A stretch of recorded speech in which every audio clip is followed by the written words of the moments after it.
Hey everybody, it's Jason Blaha here, and today I want to talk to you guys a little bit in this reloading chat while I load a little 9mm about some changes coming up in Florida's stand your ground laws that are being pushed, and the fact that people are fighting against it.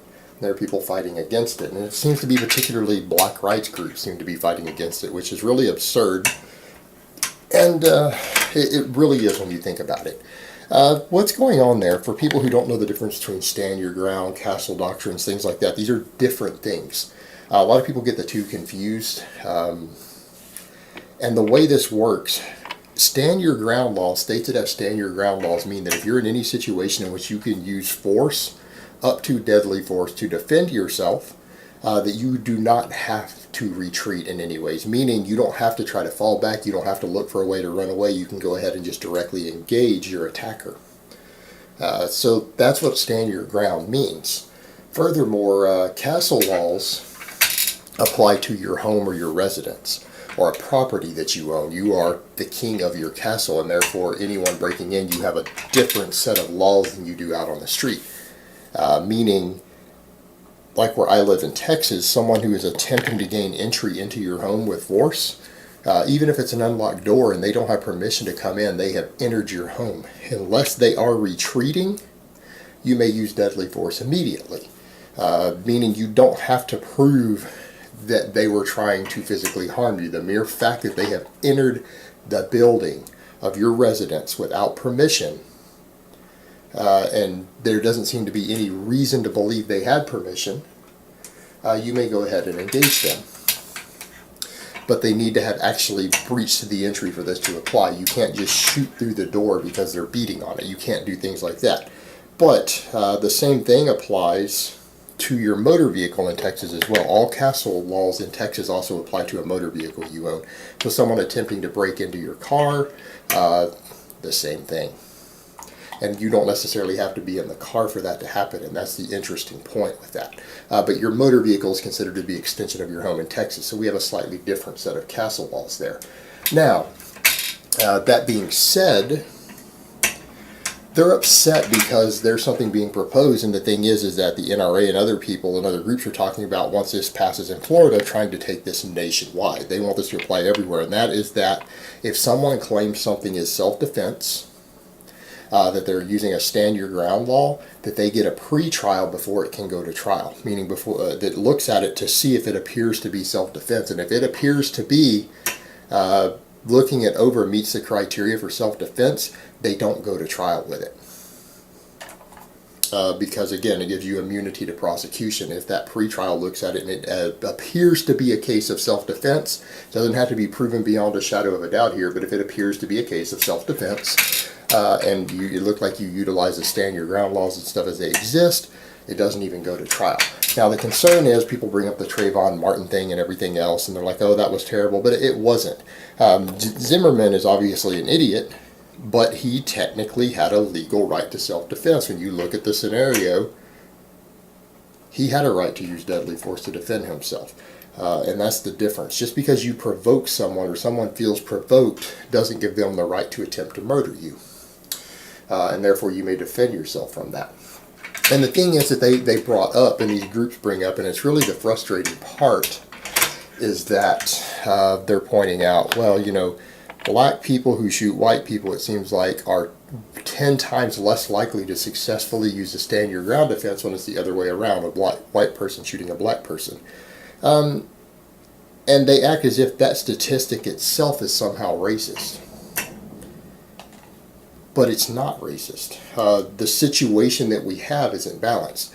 Let's be honest here. When we start looking through the numbers, when we see murder cases, they try to lump it all together, the FBI does, because the white counts Mexicans, Hispanics, everyone else. If you're from Cuba, if you're from Colombia, from Mexico, if your ancestors were, you're still counted as white in these statistics. When you pull them out and look at non-Hispanic whites, non-Hispanic whites have basically the lowest murder rate per capita, or comparable with one other group, and that's Asian Americans, have the two lowest, massively lowest murder rates. It's not like you see large cases of this. Furthermore, cases in which a white person has murdered a black person is actually relatively low. Yeah, you have things like the Dylan Roof where it was a hate crime and he killed 8 black people, But it's relatively rare for a white person to murder a black person. It happens, but it's not common. It's not something you see happening every day in the United States, okay? It's a relatively rare thing.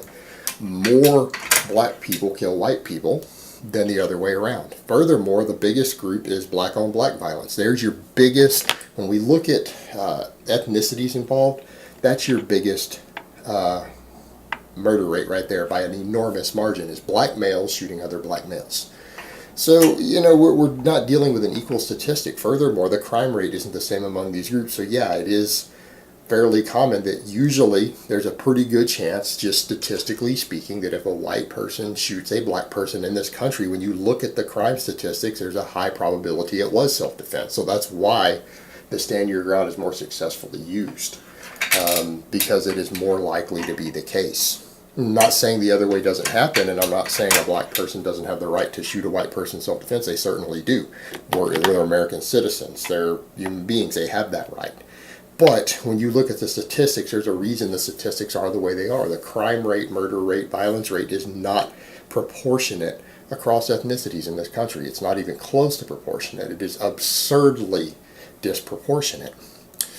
So, I mean, that has to be considered. So their argument is really absurd. Their argument should be, well, it's a crime situation within a subculture that needs to be resolved. You don't resolve that by claiming self-defense laws are racist. That's absurd. And again, the stand your ground laws, I honestly agree with that. In a country where we legally have a Second Amendment and a right to self-defense, it would actually make sense to make that a nationwide thing.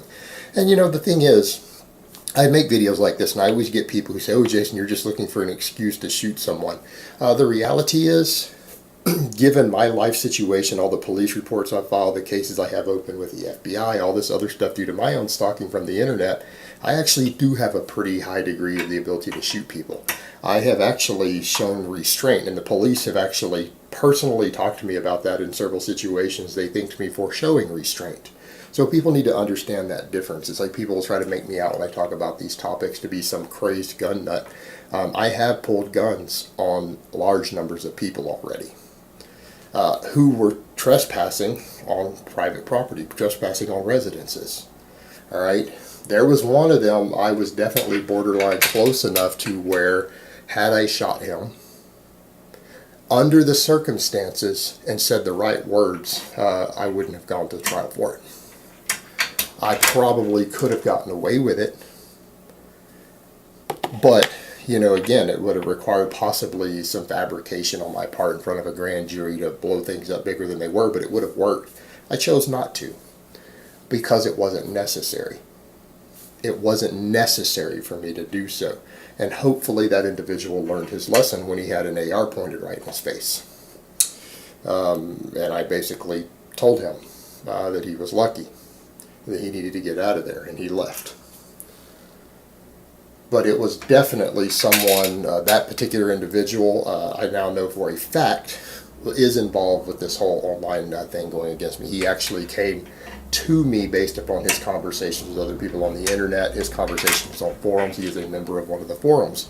Now, that being said, if I ever see that individual again, now that I have confirmation of those things, I'm going to consider him an immediate threat if I ever see him anywhere again in my life. But I didn't have to, so I didn't. And he's still alive today. So people, and the police, again, noted that. They, again, thanked me for the restraint that I showed in that situation. So the thing is, it gets really insane when I make these videos discussing this stuff, and then people try to make it out to be as if I'm some crazed person who's just going to run around shooting people. I have had literally 30 people or so show up at residences of mine who were not supposed to be there based upon whatever off the internet being sent there as hoaxes and whatever else. People waking me at 2 in the morning, 3 in the morning, 5 in the morning previously that I've had to run off at gunpoint. So it's not like I'm sitting here running around trying to shoot people. And it's just an absurd thing that goes around the internet. It's actually not based on reality. I've already had one situation to where I might have gotten away with a legal shoot. I chose not to. And I think I made the right choice there. Alright guys, but that's really all I have to say on that today. I hope it's been informative, and I will talk to you guys next time.